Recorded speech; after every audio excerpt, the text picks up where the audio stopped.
Chapter 12, Part 2.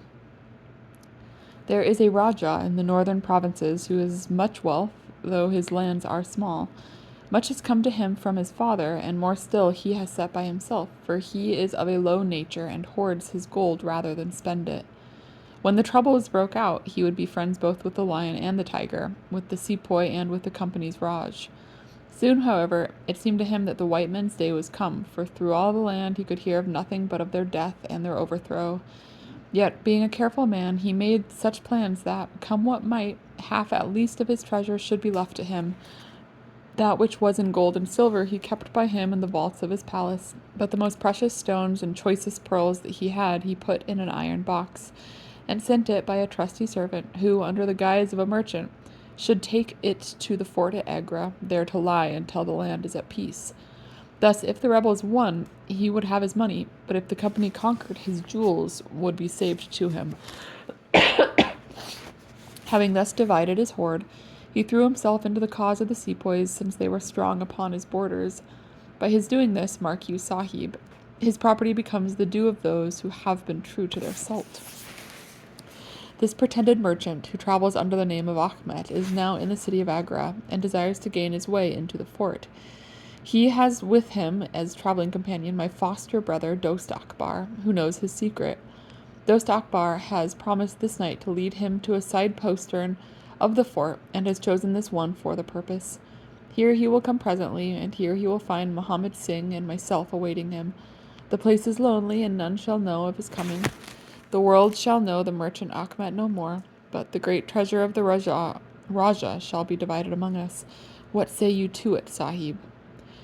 In Worcestershire, the life of a man seems a great and a sacred thing, but it is very different when there is fire and blood all round you, and you have been used to meeting death at every turn. Whether Achmet the merchant lived or died was a thing as light to air as me, but as the talk about the treasure my heart turned to it, and I thought of what I might do in the old country with it, and how my folk would stare when they saw their ne'er-do-well coming back with his pockets full of gold moidores. I had therefore already made up my mind. Abdullah Khan, however, thinking that I hesitated, pressed the matter more closely. "Consider, Sahib," said he, "that if this man is taken by the commandant, he will be hung or shot, and his jewels taken by the government, so that no man will be a rupee the better for them.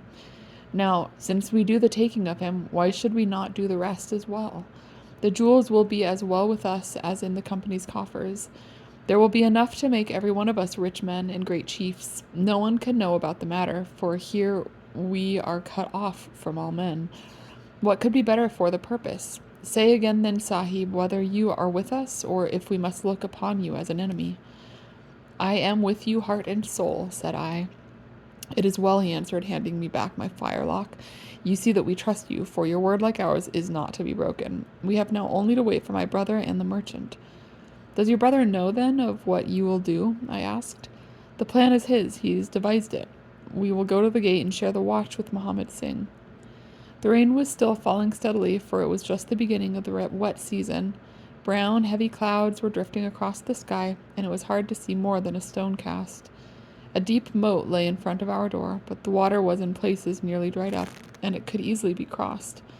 It was strange to me to be standing there with those two wild Punjabis waiting for the man who was coming to his death. Suddenly my eye caught the glint of a shaded lantern at the side of the moat. It vanished among the mound heaps, and then appeared again, coming slowly in our direction. "Here they are," I exclaimed. "You will challenge him, Sahib, as usual," whispered Abdullah. "Give him no cause for fear. Send us in with him, and we shall do the rest while you stand here on guard. Have the lantern ready to uncover, that we may be sure that it is indeed the man." The light had flickered onward, now stopping and now advancing, until I could see two dark figures upon the other side of the moat. I let them scramble down the sloping bank, splash through the mire, and climb halfway up to the gate before I challenged them. "Who goes there?" said I, in a subdued voice. "Friends," came the answer. I uncovered my lantern and threw a flood of light upon them. The first was an enormous Sikh, with a black beard which swept nearly down to his cummerbund. Outside of a show I had never seen so tall a man. The other was a little fat, round fellow with a great yellow turban and a bundle in his hand, done up in a shawl. He seemed to be all in a quiver with fear, for his hands twitched as if he had the ague, and his head kept turning to left and right with two bright little twinkling eyes, like a mouse when he ventures out from his hole. It gave me the chills to think of killing him, but I thought of the treasure, and my heart set as hard as a flint within me. When he saw my white face, he gave a little chirp of joy and came running up towards me. Your protection, Sahib, he panted. Your protection for the unhappy merchant Achmet. I have traveled across Rajputana that I might seek the shelter of the fort at Agra. I have been robbed and beaten and abused because I have been the friend of the company. It is a blessed night, this, when I am once more in safety, I and my poor possessions. What have you in the bundle? I asked. An iron box, he answered, which contains one or two little family matters which are of no value to others, but which I should be sorry to lose. Yet I am not a beggar, and I shall reward you, young Sahib, and your governor also, if he will give me the shelter I ask. I could not trust myself to speak longer with the man. The more I looked at his fat, frightened face, the harder did it seem that we should slay him in cold blood. It was best to get it over. Take him to the main guard, said I. The 2 Sikhs closed in upon him on each side, and the giant walked behind, while they marched in through the dark gateway. Never was a man so compassed round with death. I remained at the gate with the lantern. I could hear the measured tramp of their footsteps sounding through the lonely corridors. Suddenly it ceased, and I heard voices and a scuffle with the sound of blows. A moment later there came, to my horror, a rush of footsteps coming in my direction with the loud breathing of a running man. I turned my lantern down the long, straight passage, and there was the fat man running like the wind, with a smear of blood across his face, and close at his heels, bounding like a tiger, the great black-bearded Sikh, with a knife flashing in his hand. I've never seen a man run so fast as that little merchant. He was gaining on the Sikh, and I could see that if he once passed me and got to the open air, he would save himself yet. My heart softened to him, but again the thought of his treasure turned me hard and bitter. I cast my firelock between his legs as he raced past, and he rolled twice over like a shot rabbit. Ere he could stagger to his feet, the Sikh was upon him and buried his knife twice in his side. The man never uttered moan nor moved muscle, but lay where he had fallen. I think myself that he may have broken his neck with the fall. You see, gentlemen, that I am keeping my promise. I am telling you every word of the business just exactly as it happened, whether it is in my favor or not. He stopped and held out his manacled hands for the whiskey and water which Holmes had brewed for him. For myself, I confess that I had now conceived the utmost horror of the man, not only for this cold-blooded business in which he had been concerned, but even more for the somewhat flippant and careless way in which he narrated it. Whatever punishment was in store for him, I felt that he might expect no sympathy from me. Sherlock Holmes and Jones sat with their hands upon their knees, deeply interested in the story, but with the same disgust written upon their faces. He may have observed it, for there was a touch of defiance in his voice and manner as he proceeded. It was all very bad, no doubt, said he. I should like to know how many fellows in my shoes would have refused a share of this loot when they knew that they would have their throats cut for their pains. Besides, it was my life or his when once he was in the fort. If he had got out, the whole business would come to light, and I should have been court-martialed and shot as likely as not, for people were not very lenient at a time like that. Go on with your story, said Holmes shortly. Well, we carried him in, Abdullah, Akbar, and I. A fine weight he was, too, for all that he was so short. Mohammed Singh was left to guard the door. We took him to a place which the Sikhs had already prepared. It was some distance off, where a winding passage leads to a great empty hall, the brick walls of which were all crumbling to pieces. The earth floor had sunk in at one place, making a natural grave, so we left Achmet the merchant there, having first covered him over with loose bricks. This done, we all went back to the treasure. It lay where we had dropped it when he was first attacked. The box was the same which now lies open upon your table. A key was hung by a silken cord to that carved handle upon the top.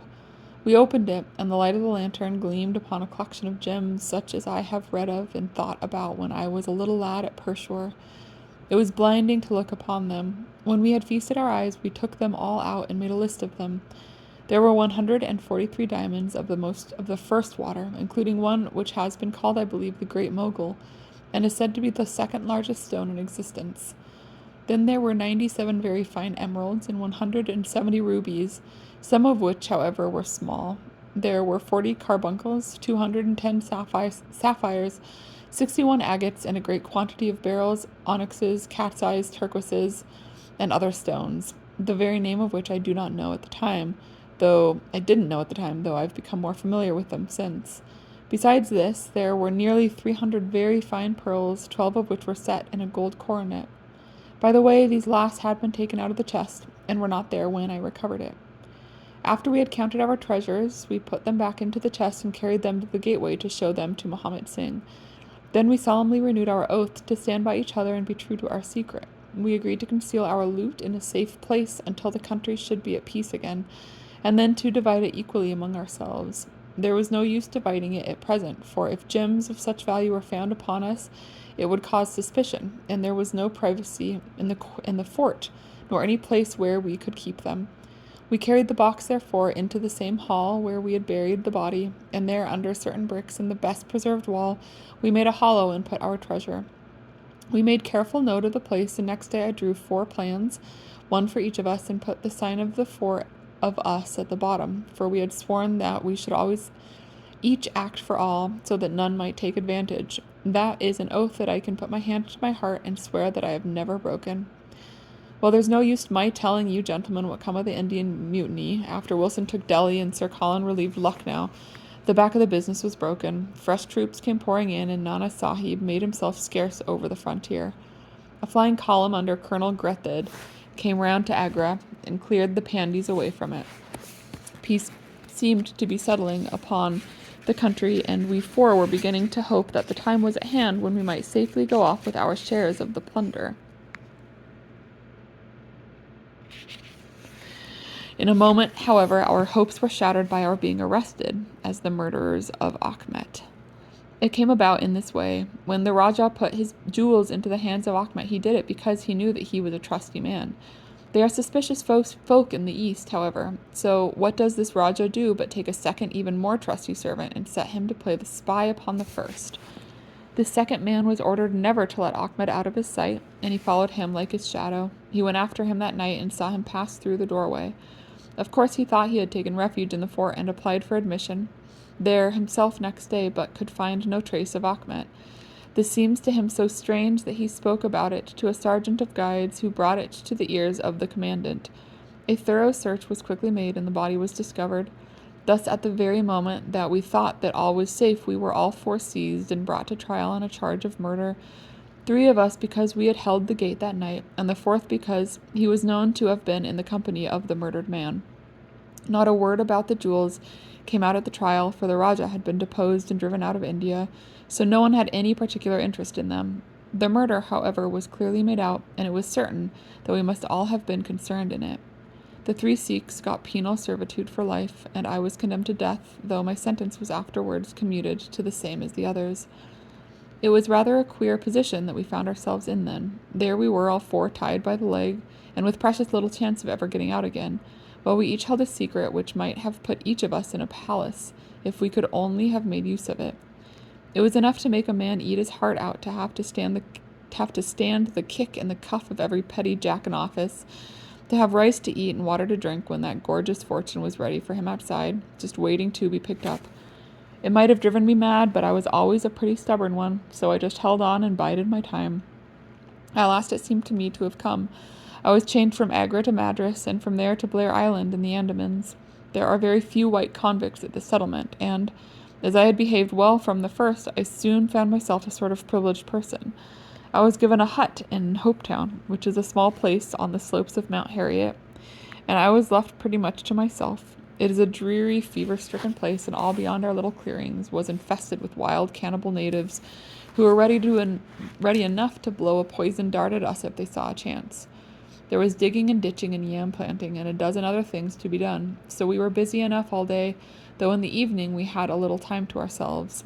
Among other things, I learned to dispense drugs for the surgeon, and picked up a smattering of his knowledge. All the time I was on the lookout for a chance to escape, but it is hundreds of miles from any other land, and there is little or no wind in those seas. It was a terribly difficult job to get away. The surgeon, Dr. Somerton, was a fast sporting young chap, and the other young officers would meet in his rooms of an evening and play cards. The surgery, where I used to make up my drugs, was next to his sitting room with a small window between us. Often, if I felt lonesome, I used to turn out the lamp in the surgery, and then standing there I could hear their talk and watch their play. I am fond of a hand at cards myself, and it was almost as good as having one to watch the others. There was Major Sholto, Captain Morstan, and Lieutenant Bromley Brown, who were in command of the native troops, and there was the surgeon himself and 2 or 3 prison officials, crafty old hands who played a nice, sly, safe game. A very snug little party they used to make. Well, there was one thing which very soon struck me, and that was that the soldiers used always to lose and the civilians to win. Mind, I don't say there was anything unfair, but so it was. These prison chaps had done little else than play cards ever since they had been at the Andamans, and they knew each other's game to a point, while the others just played to pass the time and threw their cards down anyhow. Night after night the soldiers got up poorer men, and the poorer they got, the more keen they were to play. Major Sholto was the hardest hit. He used to pay in notes and gold at first, but soon it came to notes of hand and for big sums. He sometimes would win for a few deals just to give him heart, and then the luck would set in against him worse than ever. All day he would wander about as black as thunder, and he took to drinking a deal more than was good for him. One night he lost even more heavily than usual. I was sitting in my hut when he and Captain Morstan came stumbling along on the way to their quarters. They were bosom friends, those two, and never far apart. The major was raving about his losses. "It's all up, Morstan," he was saying as they passed my hut. "I shall have to send in my papers. I am a ruined man." "Nonsense, old chap," said the other, slapping him upon the shoulder. "I've had a nasty facer myself, but—" That was all I could hear, but it was enough to set me thinking. A couple of days later, Major Sholto was strolling on the beach, so I took the chance of speaking to him. "I wish to have your advice, Major," said I. "Well, Small, what is it?" he asked, taking his cheroot from his lips. "I wanted to ask you, sir," said I, "who is the proper person to whom hidden treasure should be handed over? I know where $500,000 worth lies, and as I cannot use it myself, I thought perhaps the best thing that I could do would be to hand it over to the proper authorities, and then perhaps they would get my sentence shortened for me." "$500,000, Small," he gasped, looking hard at me to see if I was in earnest. "Quite that, sir, in jewels and pearls. It lies there ready for anyone. And the queer thing about it is that the real owner is outlawed and cannot hold property, so that it belongs to the first comer." "To government, Small," he stammered. "To government." But he said it in a halting fashion, and I knew in my heart that I had got him. "You think then, sir, that I should give the information to the Governor-General?" said I, quietly. Well, you must not do anything rash, or that you might repent. Let me hear all about it, Small. Give me the facts." I told him the whole story, with small changes, so that he could not identify the places. When I had finished, he stood stock still and full of thought. I could see by the twitch of his lip that there was a struggle going on within him. "This is a very important matter, Small," he said at last. "You must not say a word to anyone about it, and I shall see you again soon." 2 nights later, he and his friend Captain Morstan came to my hut in the dead of the night with a lantern. "I want you just to let Captain Morstan hear that story from your own lips, Small," said he. I repeated it, as I had told it before. "It rings true, eh?" said he. "It's good enough to act upon?" Captain Morstan nodded. "Look here, Small," said the Major. "We have been talking it over, my friend here and I, and we've come to the conclusion that this secret of yours is hardly a government matter, after all, but is a private concern of your own, which of course you have the power of disposing of as you best think. Now the question is, what price would you ask for it? We might be inclined to take it up, and at least look into it, if we could agree as to terms." He tried to speak in a cool, careless way, but his eyes were shining with excitement and greed.